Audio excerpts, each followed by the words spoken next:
Welcome to Westminster Abbey, and welcome to all of our folly thinking we were actually at Westminster Abbey.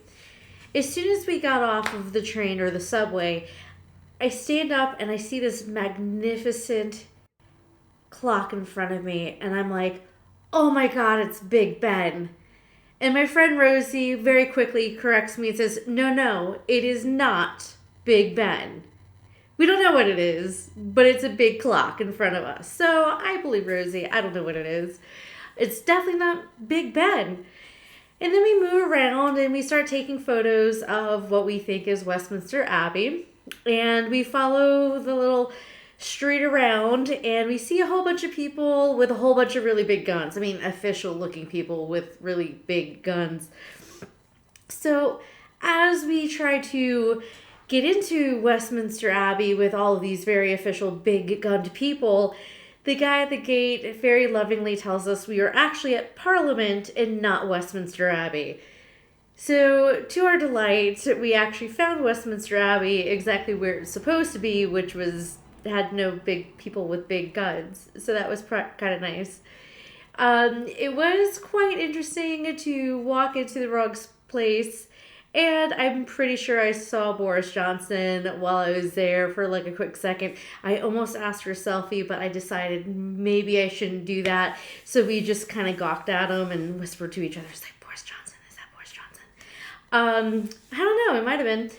But we did eventually get to Westminster Abbey, and it was absolutely fabulous. What is so incredibly unique about Westminster Abbey is its foothold in history. Events were going on at this location. Important people were hiding in this location at certain points.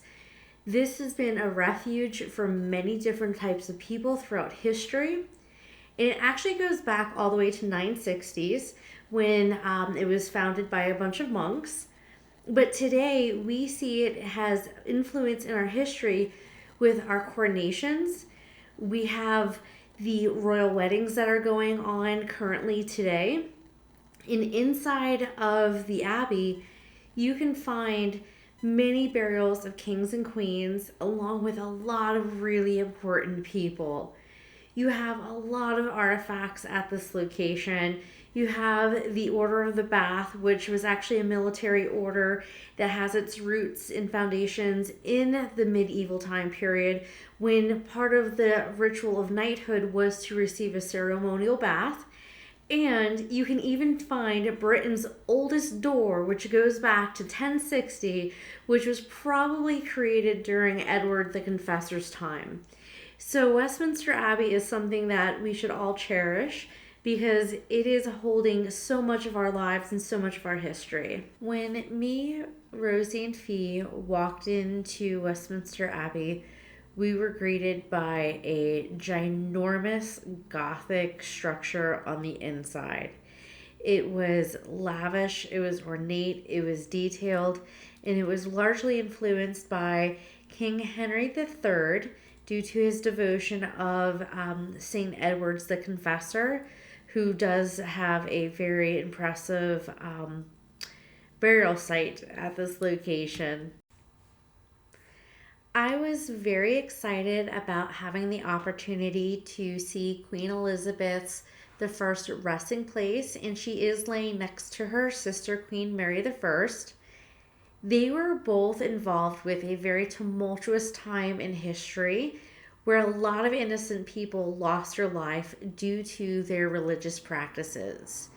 And I find it very interesting that they're laying together because they were kind of on those opposite sides of the spectrum. But at the back of their area was the two boys in the tower, which I do believe is more than likely King Edward IV and his wife Elizabeth Woodsville's children that would have been the next king and the heir to the throne. And they might have been killed by their uncle Richard III, who had usurped their throne, or the person who benefited the most from their death was actually Henry VII, a Tudor king, And after the boys disappeared from sight and from history, Henry was able to come in and defeat Richard and take the throne, leading to the Tudor rise.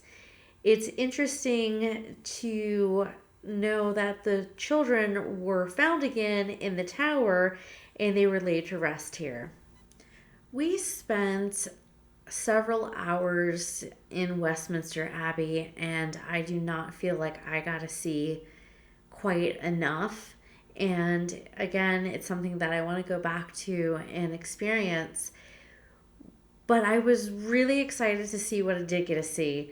Name dropping Shakespeare, definitely top of the world to see Shakespeare. Sir Isaac Newton, like I never thought I'd ever see the burial site of the probably one of the most important people in history. Stephen Hawkins was there, and I'm like, oh my god! I was like standing right over him when I noticed him. I was like, wow, it's Stephen. I admire that guy so much. I think what really hit me the most was when I got to see Charles Darwin, because he was the first one I kind of came across to kind of recognize, and it was like, oh my god, where am I?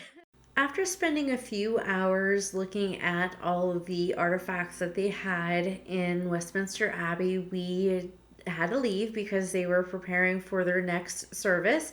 It is an active church, and they do have, I think, 3 times a day service. So we listened to some of their music on our way out. And that was the end of our Westminster Abbey experience. Definitely need to go back and definitely need more time there. And I appreciate you for sharing this moment with me. And if you would like, please subscribe to my channel. Definitely can use all the help that I can get, and definitely give me some feedback. I appreciate you and I appreciate the time. Thank you. Bye bye.